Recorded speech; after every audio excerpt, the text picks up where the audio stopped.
banyak mungkin orang tua yang nunggu sampai di level SMA gitu ya, karena merasa mungkin anaknya masih terlalu muda gitu ya untuk dipersiapkan ke luar negeri. Tapi kita boleh mulai ngobrol sama anak-anak itu biasanya di usia 13 tahun, itu dia di SMP. Karena di SMP biasanya subjeknya juga sudah lebih terarah gitu ya anak-anak itu. Kemudian mereka sudah cukup mature untuk diajak ngobrol, sukanya apa, nggak sukanya apa, suka subjek apa, nggak suka subjek apa gitu.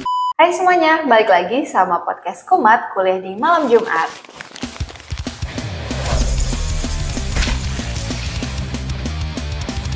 Kumat Kuliah lagi di Malam Jumat. Hari ini kalian bakal ditemani sama saya, Winda dari ACC Indonesia. Dan hari ini saya nggak sendiri, saya ditemenin sama seseorang yang sangat spesial, narasumber spesial buat kamu khususnya yang saat ini lagi bingung pengen kuliah di mana ya, atau kalau misalnya mau kuliah di luar negeri, tapi bahkan masih lost banget, aduh aku harus gimana ya. Nah kali ini kita ditemenin sama orang yang tepat. Please welcome Miss Aryani Mawardi dari Head of Campus dari USG Education. Hai Miss, apa kabar? Baik Mbak Winda, apa kabar? Baik juga, thank you for coming to this session. Nah, kayaknya ini kan kalau misalnya terlalu lama perkenalannya kayak aduh mana nih informasinya gitu kan, jadi saya langsung aja ya gitu. Oke, nah ini kan datang dari USG Education. Boleh tahu nggak sih USG Education itu apa sih Miss? Soalnya saya nih familiarnya sama USG yang satunya lagi yang buat di rumah sakit, bukan yang ini gitu. Jadi mungkin boleh dikenalin dulu. Oke. Terima kasih sekali lagi atas waktunya.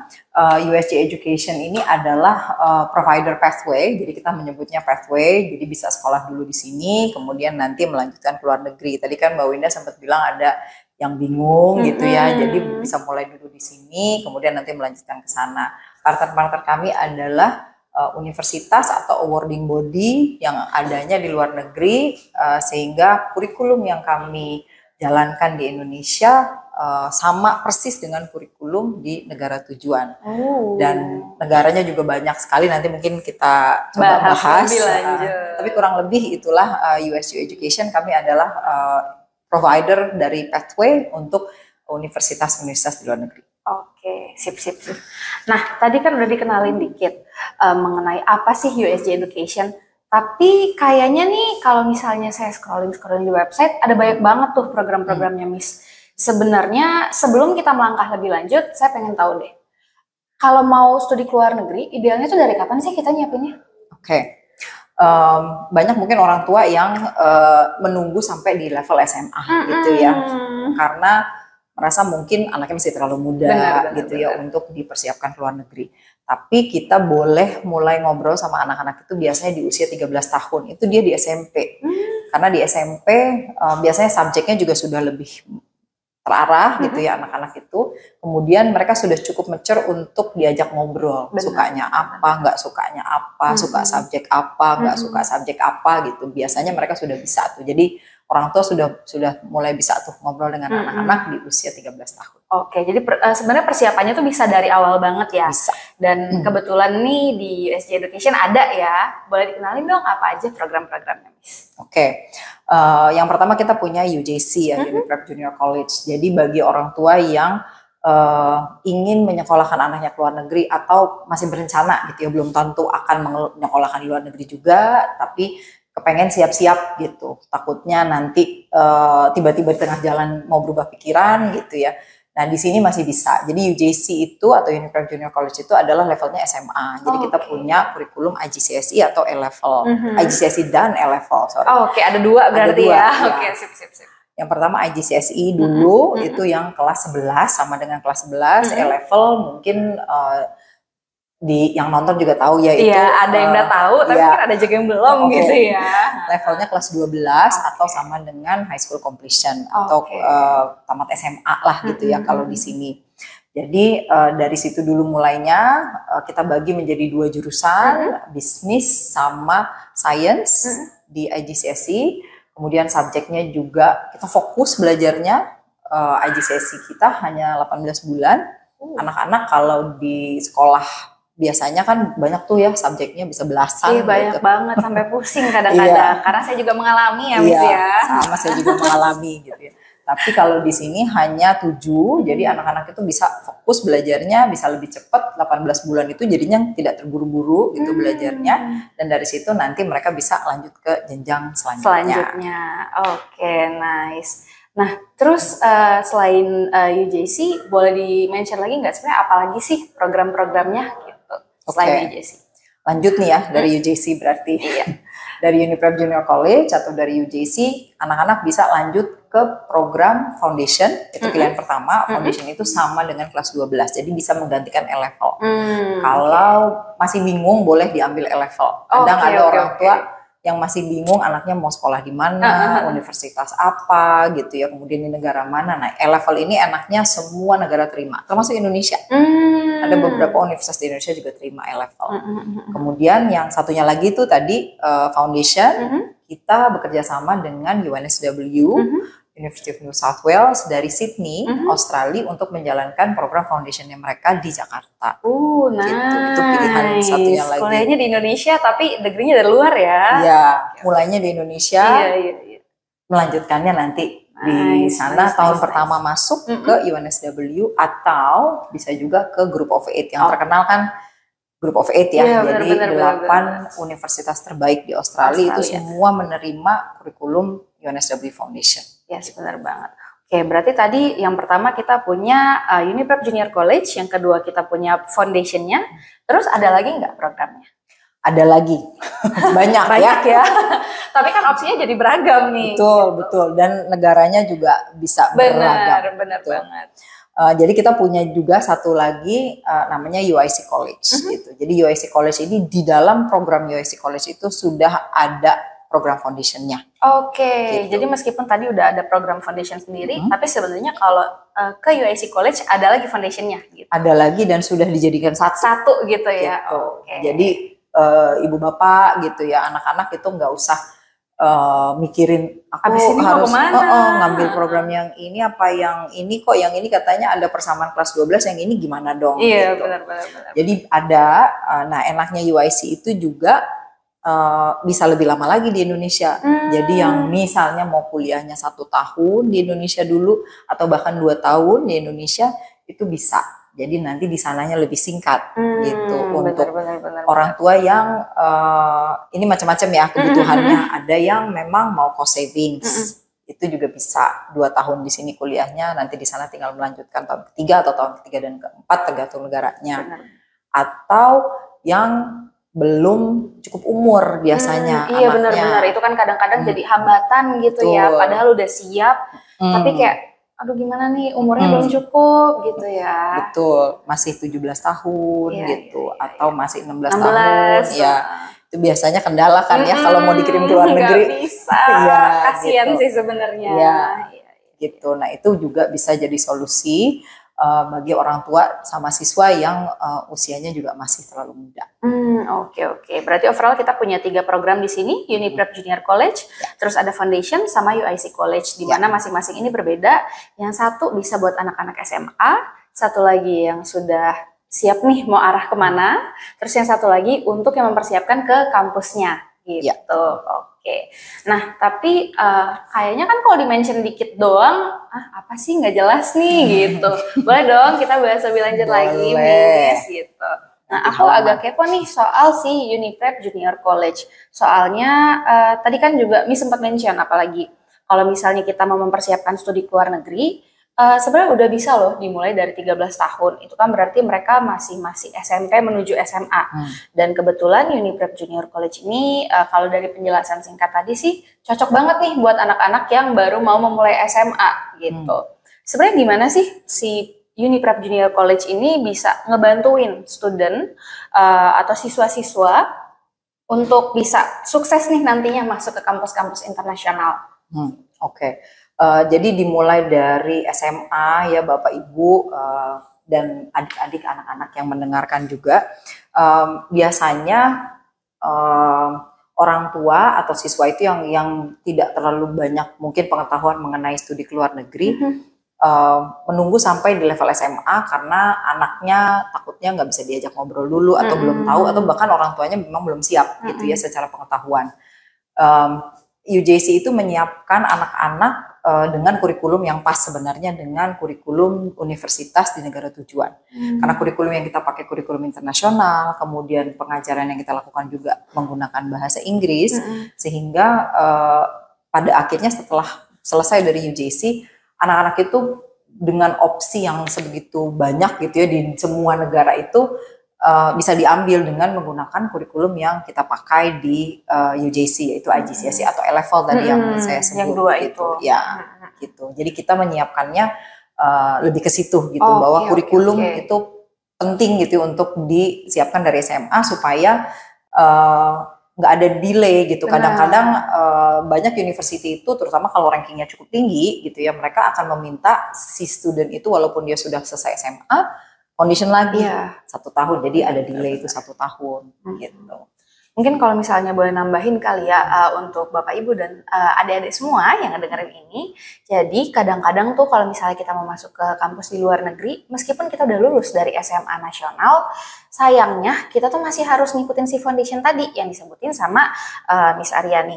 Kenapa? Karena kurikulum kita dirasa kurang memadai.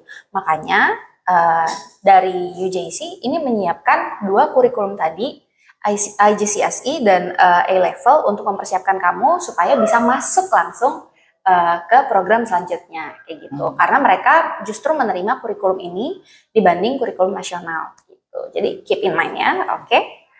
Nah, thank you Miss udah dijelasin mengenai si UJC-nya. Mudah-mudahan ngasih pencerahan dikit nih, soalnya kan cukup banyak yang udah familiar dengan kurikulum internasional, apalagi mereka yang emang udah willing banget nih untuk studi ke luar negeri. Tapi ada juga yang belum, makanya kita berusaha ngasih tahu apa sih sebenarnya pentingnya kurikulum internasional ini. Nah, sekarang tadi kan kita juga menyebutkan kalau misalnya dari SMA nasional kadang-kadang harus ikut ke program foundation. Dan kebetulan banget ini di USG kan ada ya Uniprep-nya di foundation. Sebenarnya persiapannya ini dari level apa sih kalau misalnya foundation ini gitu?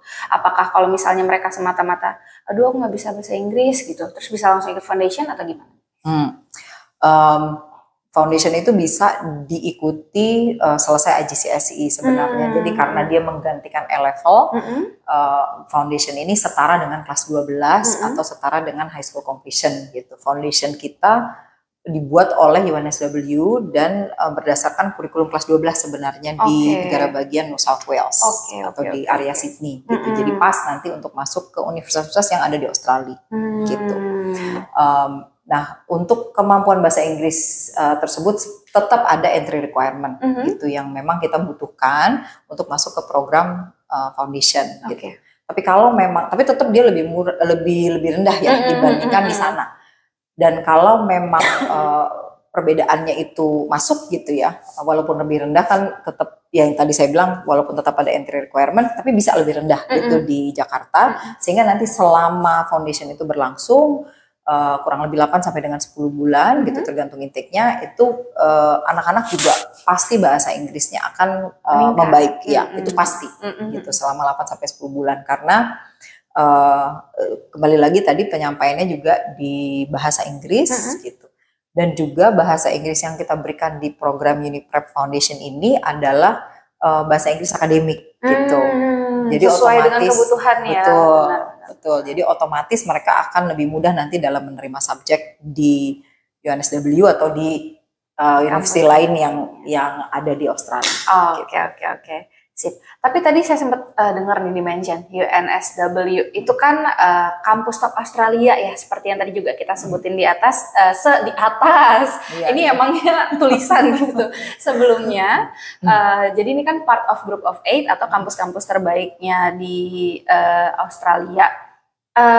Tapi dengan program foundation ini berarti kita bisa dong langsung nanti meneruskan studi di UNSW ini, atau kita cuman sekedar mempelajari kurikulum yang ditawarkan oleh UNSW? Oke. Dari Uniprep Foundation karena memang ini adalah kurikulum UNSW dan kurikulum yang dijalankan di Jakarta ini juga sama persis yang dijalankan di Sydney gitu. Jadi yang dijalankan di situ identik dengan yang dijalankan di Sydney gitu ya, sama persis. Sehingga nilai yang mereka keluarkan itu transfernya otomatis Jadi kalau anak-anak masuk ke program UNSW Uni Prep Foundation ini, setelah selesai mereka keluar nilai, kemudian keluar offer letter, itu semuanya terjadinya otomatis gitu. Mereka bahkan nggak terlalu perlu apply kalau mau ke UNSW. Kalau ke tempat lain, misalnya ada Sydney gitu ya, atau Melu, itu mereka tetap harus apply dengan nilai itu gitu. Tapi kalau ke UNSW itu seamless gitu, langsung otomatis terjadinya. Ya, lebih praktis lah ya sebenarnya gitu.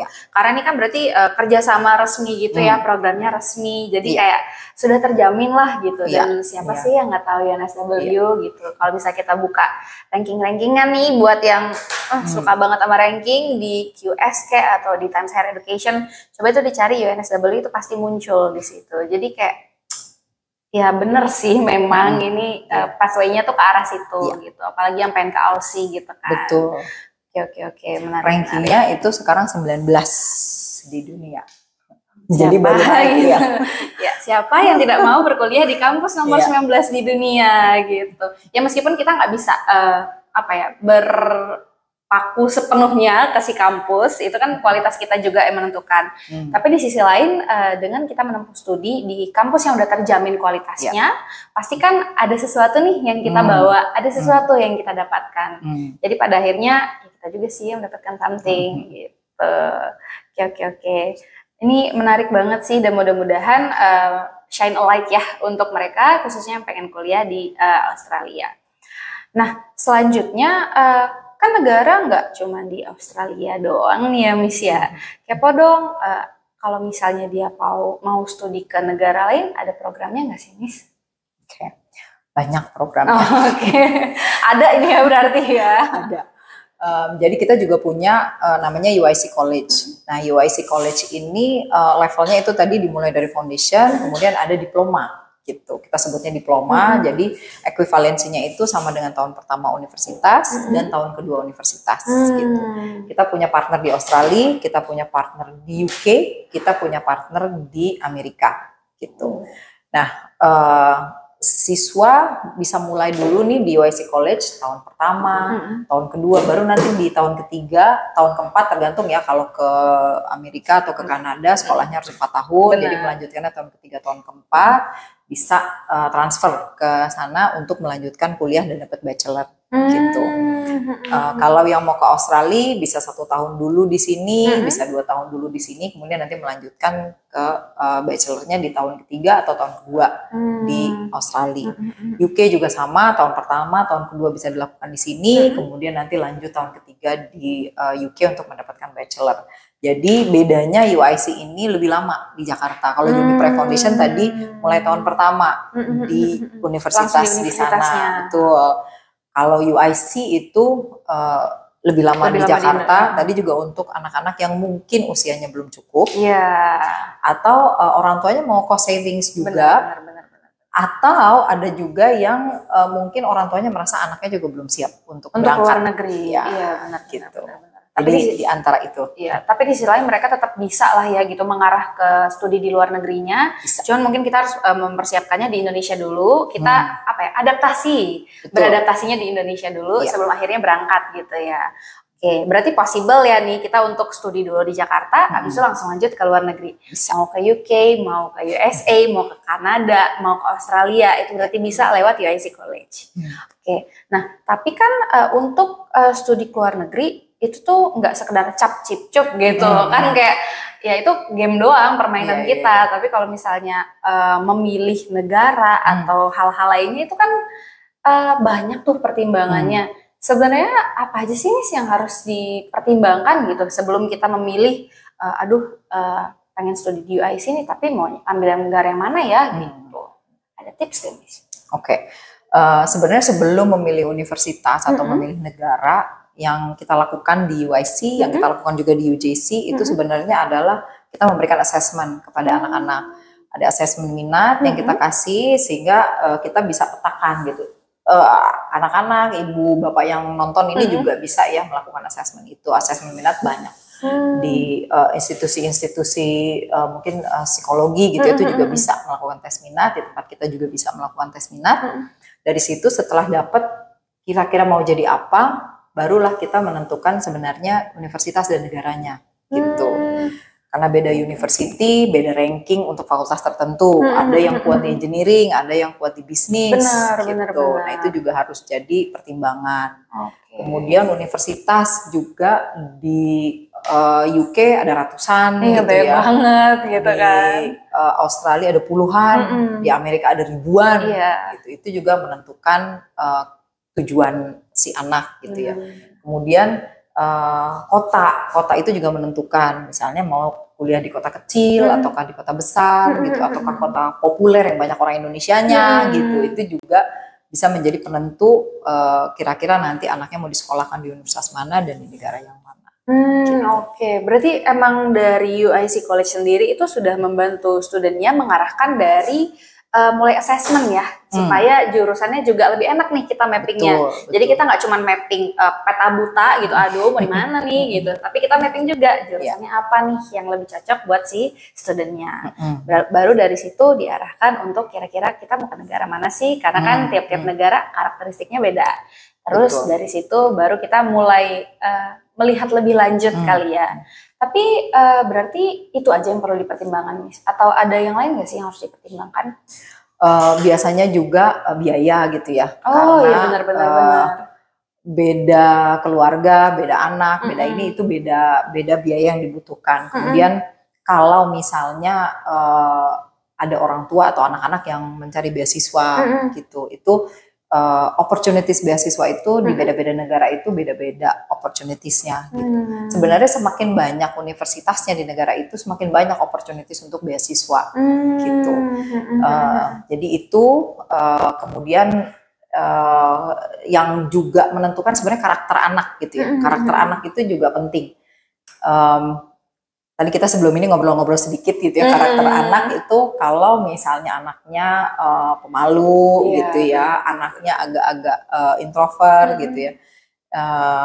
Amerika itu adalah salah satu negara yang society-nya sangat dinamis gitu.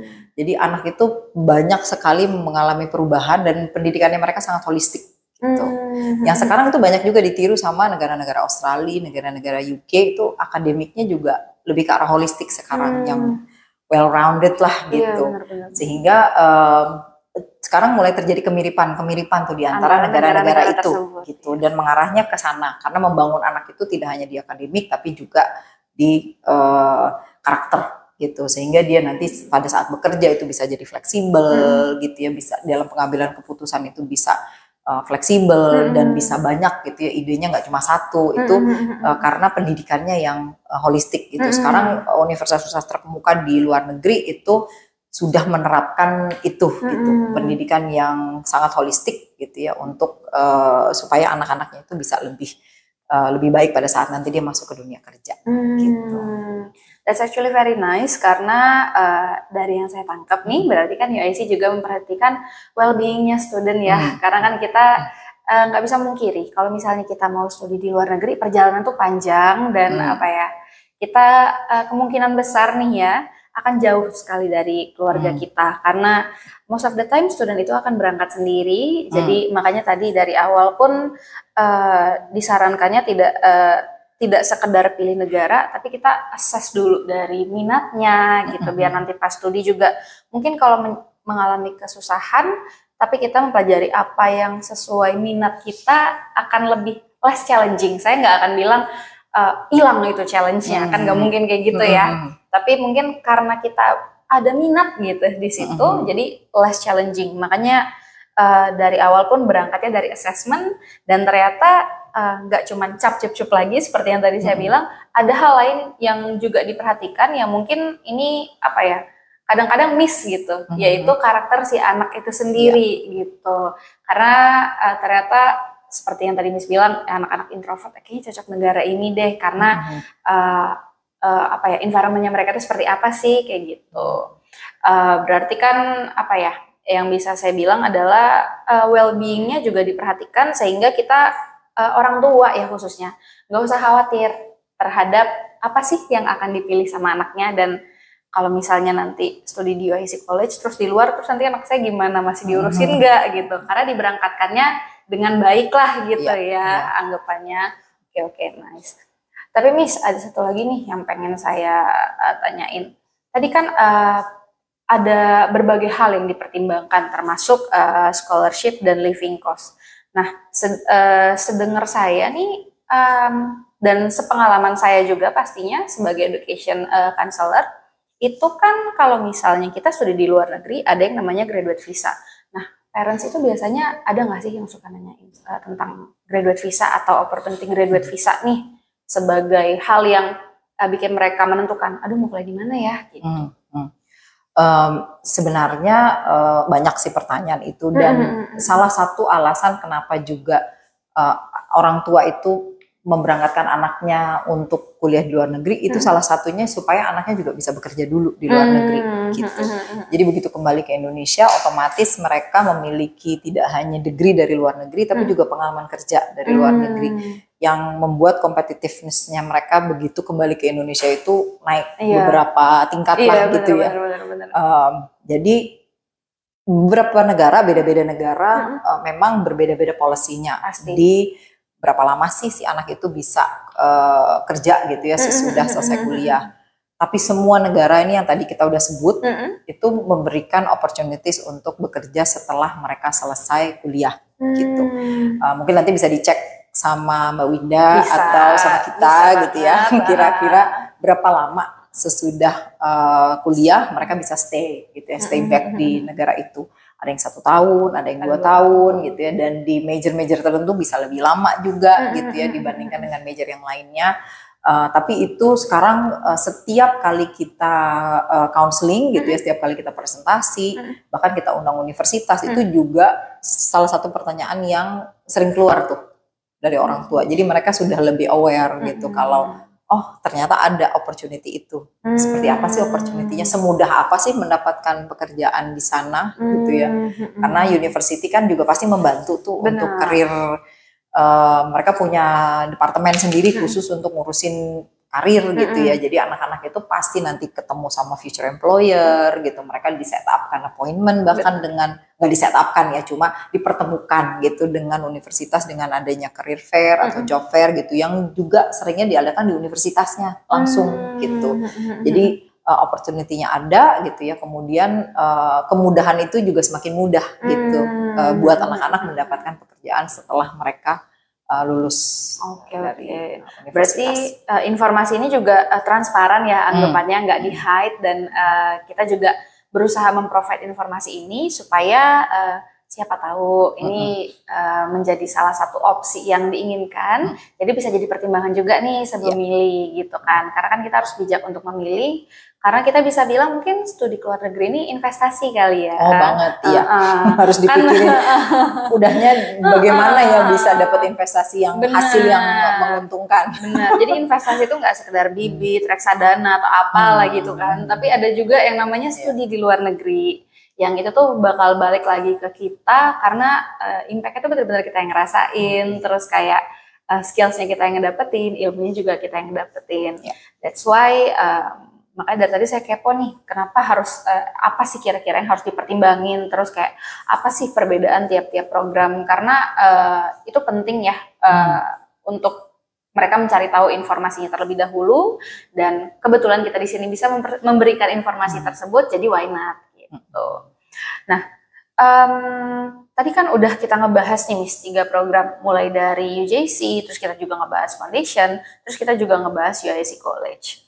Nah sebenarnya ya biasa kepo kan suka nge-scroll juga nih di website-websitenya. Ada yang namanya Unistart ya Miss? Iya. Oke. Apa sih itu Miss? Oke. Jadi Unistart ini adalah placement services gitu yang kita berikan ke anak-anak kita saat mereka ready untuk nanti berangkat ke luar negeri gitu. Jadi di Unistart ini nanti dicarikan akomodasi gitu. Kemudian visanya diurus, universitasnya juga kalau memang partner dengan kita itu application-nya juga dibantu gitu, sehingga mempermudah jalannya anak-anak untuk menuju ke universitas tujuan atau universitas yang mereka pilih.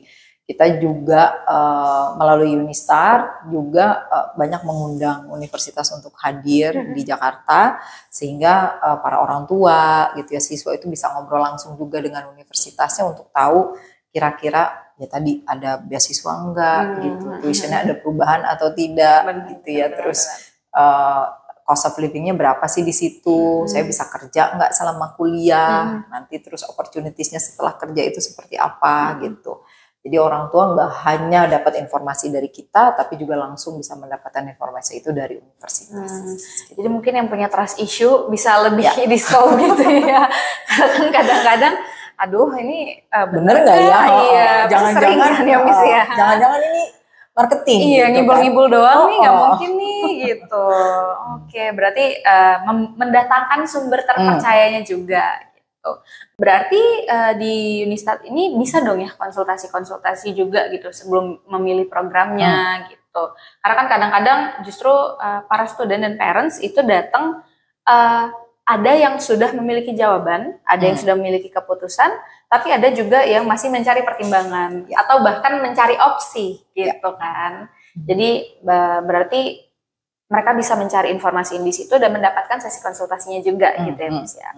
Oke. Dan tadi berarti kan ngebantuin aplikasi ke universitasnya. Itu dibantuin dari awal sampai akhir apa gimana? Oke. Bahkan sebelum mulai program di tempat kita pun sudah bisa konsultasi gitu.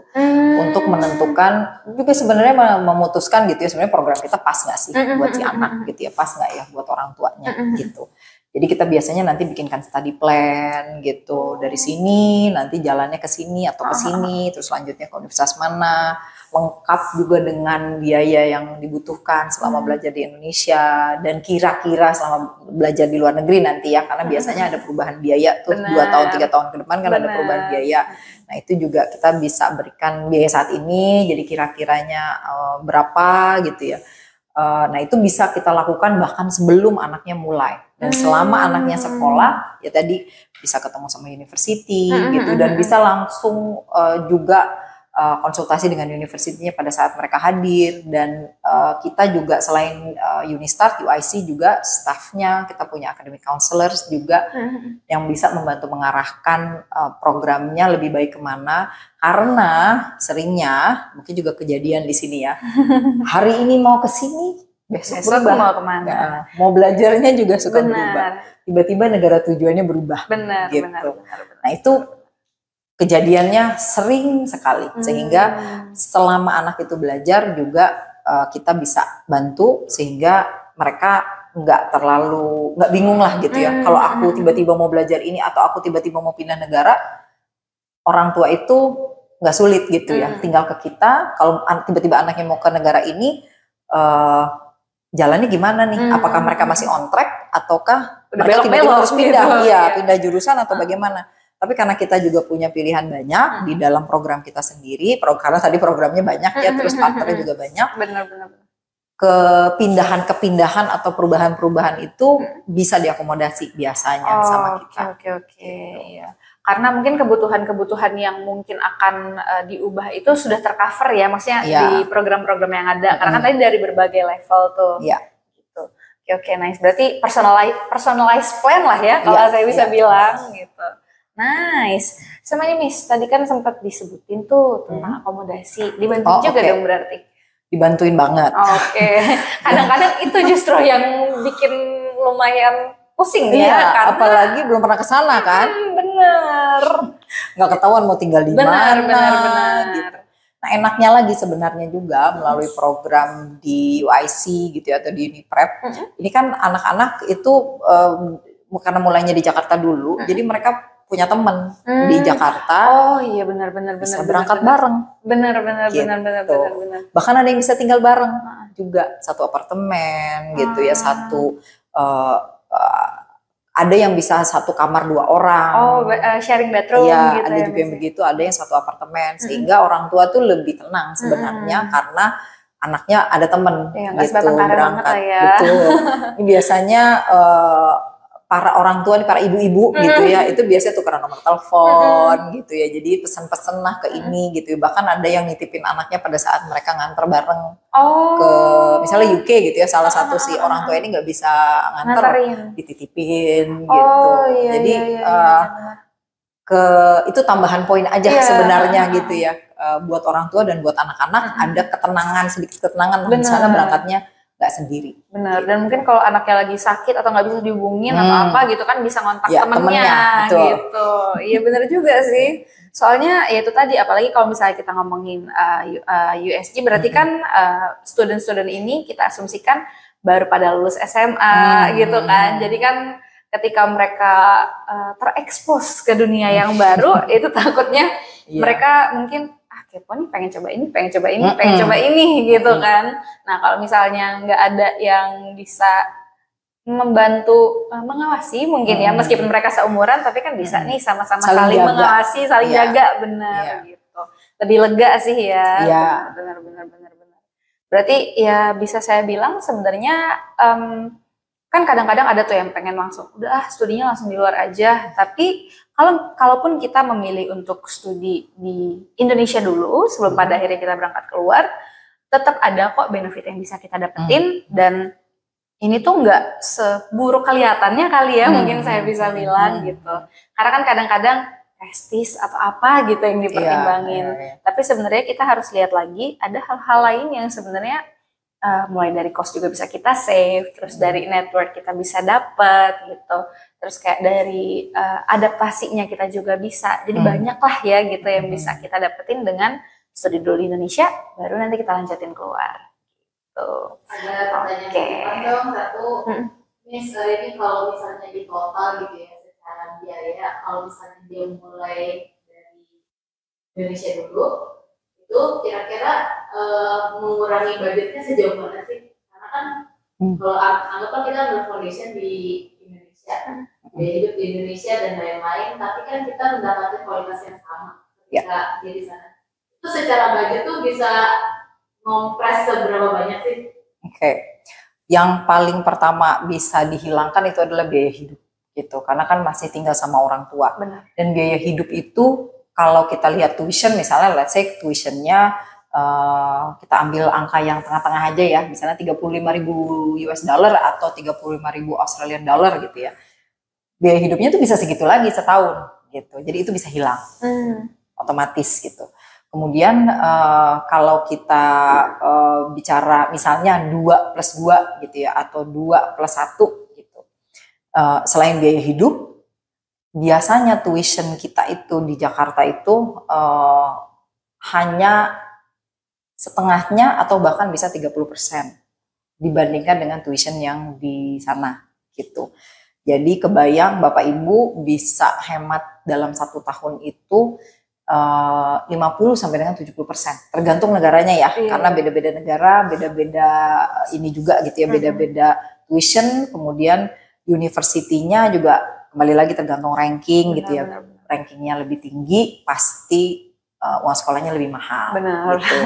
Jadi Bapak Ibu tolong ekspektasinya juga di-adjust gitu. Kalau kita bicara ranking, mau di kota besar gitu ya, pasti biaya hidup lebih tinggi dan tuition itu pasti akan lebih tinggi. Jadi kalau mulainya di Jakarta dulu, akan semakin banyak yang berkurang. Gitu. Jadi ya kisarannya mungkin segitu ya. Kalau pasti rupiahnya, pasti dolarnya beda-beda gitu. Tapi kurang lebih itu bisa segitu. Jadi lumayan banget. Ada nggak beasiswa yang lagi ongoing? Setiap tahun pasti ada beasiswa yang ongoing. Ada yang sama terus-terusan, ada yang berbeda-beda. Jadi beasiswa itu ada yang khusus untuk international student, ada yang untuk local student. Nah kalau untuk international student itu mereka sebenarnya lebih gampang ngejarnya. Untuk universitas ya, kita bukan bicara scholarship seperti Chevening gitu, atau yang itu kan lawannya satu negara ya. Kalau ini cuma sesama international student, nah itu biasanya lebih mudah.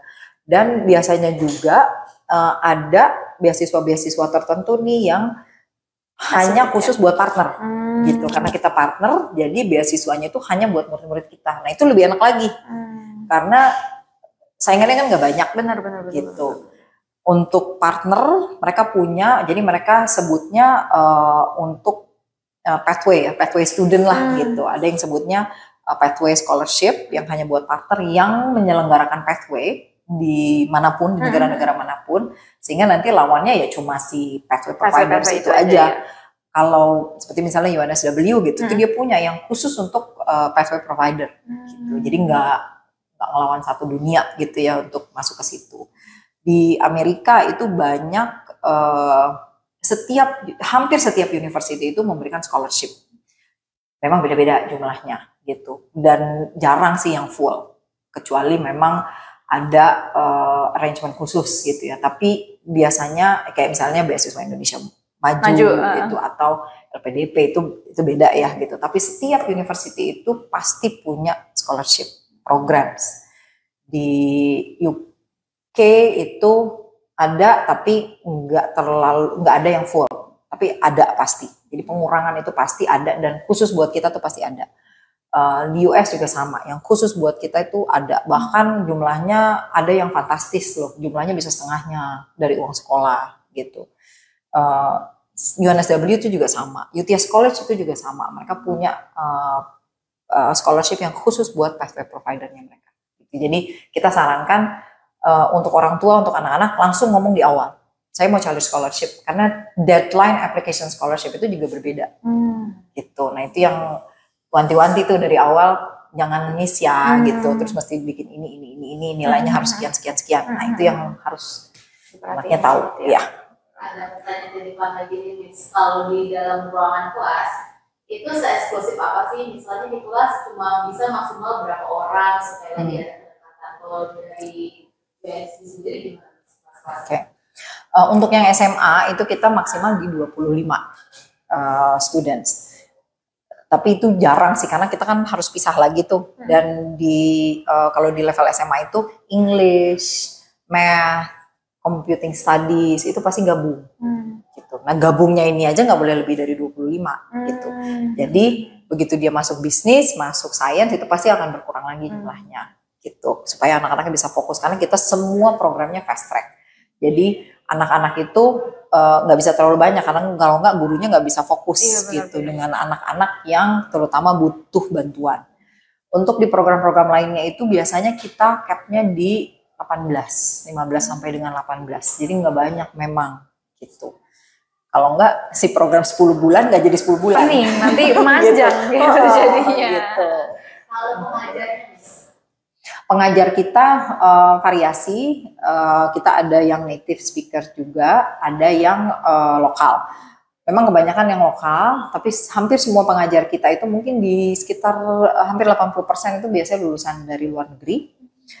Dan karena ini requirement dari partner sih sebenarnya, tidak semua partner, tapi karena ada beberapa partner yang meminta begitu, jadi kita pada akhirnya mengeneralisasi semua guru itu, hampir semua guru kita itu harus punya S2 gitu.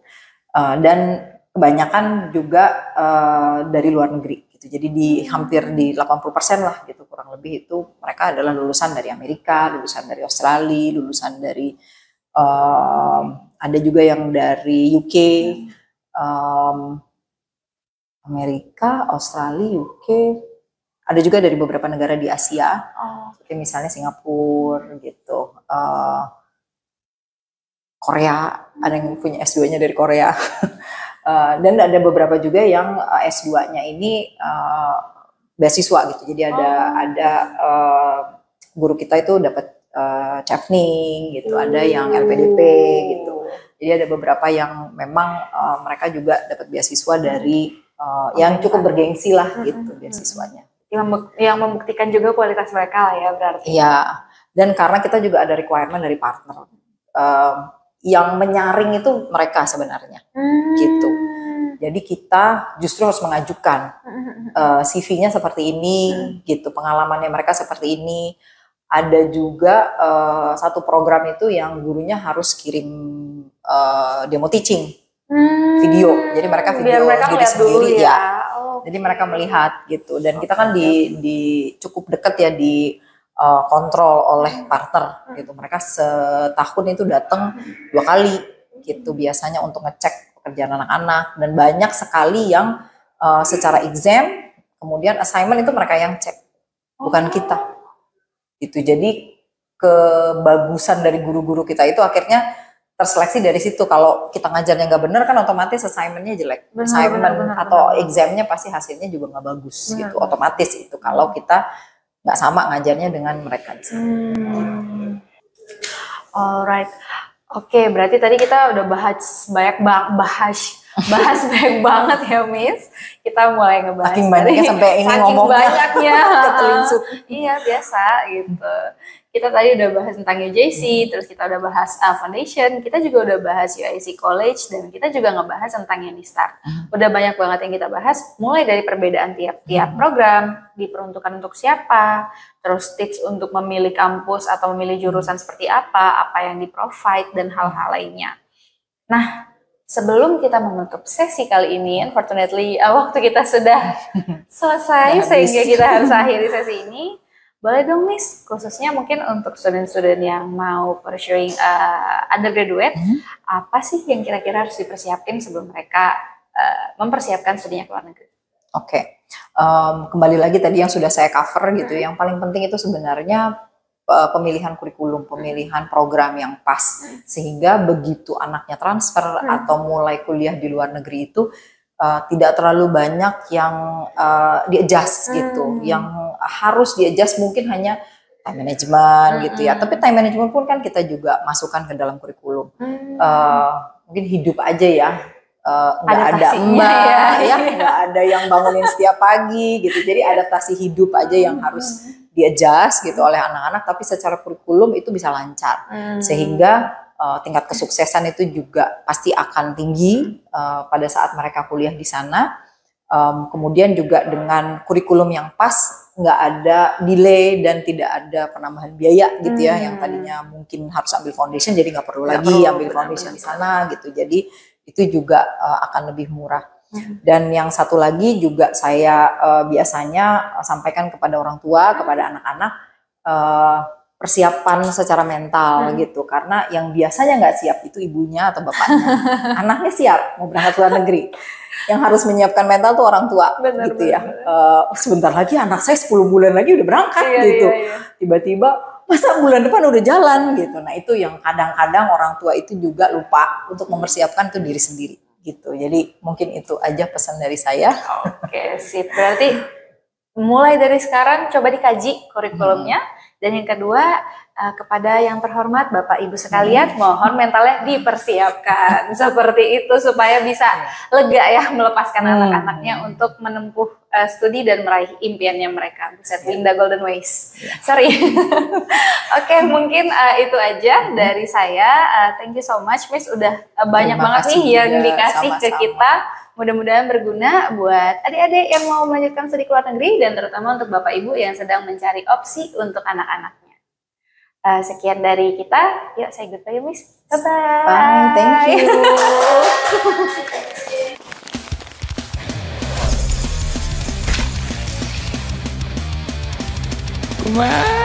Kuliah ke luar negeri di Malang Gempar.